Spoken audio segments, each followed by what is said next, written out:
Salut les potes, on se retrouve aujourd'hui pour la revue de Marshall, Magic and Muscle, saison 2, épisode 8. Et franchement, ils sont encore allés un peu dans le délire qu'on connaît à Marshall et tout, tu vois.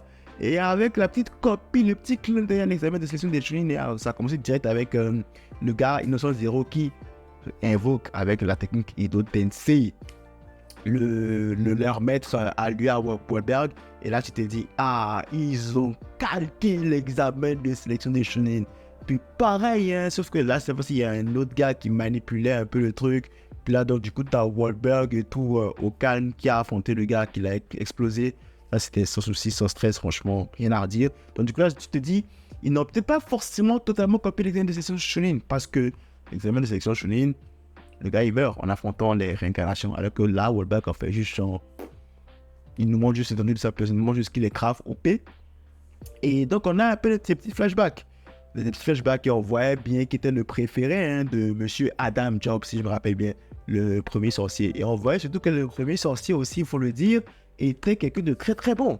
Quelqu'un de très gentil, quelqu'un de très sympa, quelqu'un de très cool, qui avait même institué en fait une loi qui s'appelle Noblesse Oblige, qui se veut de promouvoir en fait l'égalité, si je peux dire ça comme ça, entre les sorciers et les non-sorciers. Et en vrai, même en fait, les sorciers doivent protéger les non-sorciers. Cette règle qui s'est perdue avec le temps, je ne sais pas pourquoi. Et surtout, en fait, que c'était Wahlberg qui avait reçu justement cette volonté-là de Adam Jobs. Je ne sais pas comment est-ce que cette règle-là, en fait, a fait pour être, perdue au fil des années. Mais bon, bref, c'est une autre histoire. Donc voilà, Wahlberg se débarrasse très facilement, mais vraiment très facilement du cadavre de son maître. Parce que bon, son maître, on dit qu'il est revenu à 100% de sa puissance, mais peut-être pas forcément parce que ça reste un cadavre et que Wahlberg, avec le fil des années, il a quand même évolué. J'aime bien sa magie spatiale, là. J'ai pas encore cerné tous les contours de la magie spatiale de Wahlberg, mais ça l'est ultra cheaté et ça lui a permis en fait de rouler sur le nécromancien de n'importe quoi là. Bref, donc là, t'as Innocent Zero qui va commencer son affrontement avec Wahlberg, mais on nous a quand même gardé ça pour, je pense, les prochains épisodes, parce que là, directement, on est retourné à Easton, où la bataille fait rage quand même, quoi, tu vois. Et aucun signe encore du gars de la lumière, là. Alors que ça fait 2-3 épisodes qu'il est en train d'arriver, là. Aucun signe de ce gars. Je sais pas qu'est-ce qu'il fout, qu'est-ce qu'il attend. Est-ce qu'il prépare un truc qu'on ne sait pas, ou en tout cas, bref, je sais que c'est pas une fraude, là, mais en tout cas... il se fait attendre quand même. Il se fait attendre le bouc. Donc là, t'as la révélation qui, à mon avis, est passée un peu crème. Genre, c'était pas une révélation de ouf. Alors que c'était censé être une révélation de ouf. C'est que Mash, en fait, fait partie d'une des 6 créatures créées par Innocent Zero qui sont supposées synthétiser, enfin, servir de sacrifice pour synthétiser le cœur immortel de Innocent Zero. Et là, normalement, c'est un truc, c'est une logique de match quand même, qu'on nous dit là, comme ça. Mais j'ai l'impression qu'elle est passée crème. Genre, même moi, j'ai pas été sûr, je me suis dit, ok, c'est comme ça, tranquille. Et même Mash aussi, lui aussi, il a joué, genre, tranquille, en mode, oh, ok. Quand il a même fait le coup du sommeil, de se réveiller et tout. Et puis, non, c'était pas de la blague, c'est vraiment vrai, tu vois. Donc, bref, donc là, on a eu les origines de Mash. Et là, on a eu le combat entre Mash et puis l'autre mec de Innocent Zero là. Mec de Innocent Zero aussi, qui apparemment peut libérer la baguette. Donc, du coup, je me demande, mais attends. Est-ce que libérer la baguette, c'est pas pour les gens qui ont des baguettes maîtresses ou c'est pour les gars qui ont des trimarques? Parce que là, je me suis un peu perdu. Je pensais que Ray avait pu faire la libération de la baguette parce que c'était un trimarque et que il avait justement une baguette maîtresse, quoi, tu vois. Je pense qu'il n'y en a que 13, tu vois. Ici, déjà, on en a 2 qui ont ça...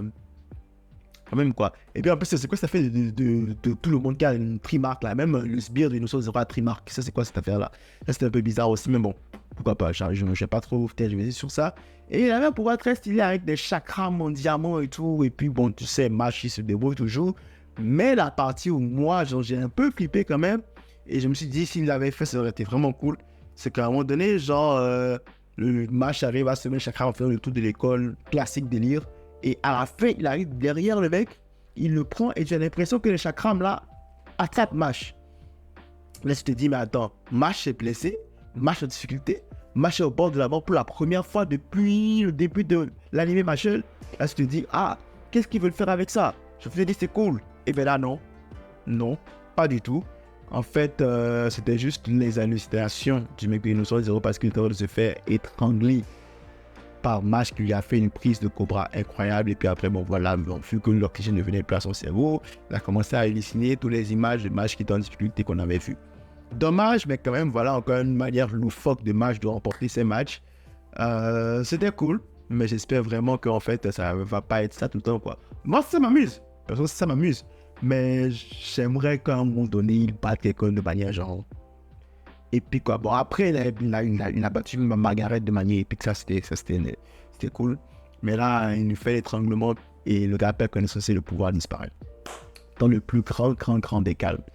Et c'est comme ça, Mash remporte son combat, tranquille. Alors, je sais pas trop où il veut aller avec ça, donc je les laisse aller. Je pensais que la résurrection, le sort interdit, allait causer du problème à Wahlberg et puis le tuer finalement. Il n'en a rien été. Wahlberg s'en est sorti comme un chef, comme le chef qu'il est. Et voilà quoi, maintenant il va affronter Innocent Zero. Peut-être qu'Innocent Zero a encore un ou deux ou trois tours bizarres. Attention, c'est ça qui va sortir. Et c'est ça qui va buter Wahlberg. Après, peut-être que Wahlberg ne va pas mourir aussi, hein, tu vois. Mais je sais pas trop il veut aller où. Est-ce qu'il va finir l'arc Innocent Zero là? Mais s'il finit l'arc Innocent Zero là avec la défaite Innocent Zero, qu'est-ce qui reste en fait à l'univers de Mash machin. Et je pense que ça c'est un arc important, mais c'est pas le dernier arc de la série, quoi, tu vois. Mais je spécule juste, franchement je spécule juste là. Donc pour le moment j'ai vraiment aimé l'épisode. Écoute, classique épisode de Machel, genre ta dose d'action, ta dose d'épique, ta dose de rire, puis à la fin ta Mash qui nous sort une victoire totalement tirée du chapeau, tu vois. Bon, là c'est quoi, c'est comme ça l'animé, et puis c'est l'identité de l'animé, et ça il faut lui donner. Cet animé-là, c'est resté fidèle à lui-même, malgré tout. Voilà, c'est tout ce que j'avais à dire pour cette revue de Machel Magic et Muscle, épisode 8, je pense. Si t'as aimé la revue, n'hésite pas à liker, ça fait toujours plaisir. Si t'es pas encore abonné, ça fait encore plus plaisir. Max de like, max de partage, on se retrouve très vite pour de nouvelles vidéos. Donc là, prenez tout soin de vos proches. C'est tout pour moi. À la prochaine.